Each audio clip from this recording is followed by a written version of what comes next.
فصل دوم. علمنی رسول الله صلی الله علیه و سلم. یعنی رسول الله صلی الله علیه و سلم برای من تعلیم داد.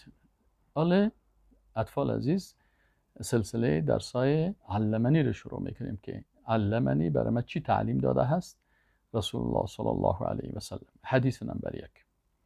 علمنی رسول الله صلی الله علیه و سلم. رسول الله صلی الله علیه و سلم برای من تعلیم داده. قال رسول الله صلی الله علیه و سلم. رسول الله صلی الله علیه و سلم فرمودند: من صلى على جنازة فله قیرات.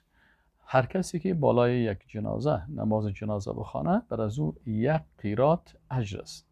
فان شهد دفنها، و اگر در دفن کردن امو جنازه هم اشتراک میکنه فله قیراتان، باز بر از او 2 قیرات است. خب قیرات چی است؟ القیرات مثل احد. قیرات به اندازه کوه احد است.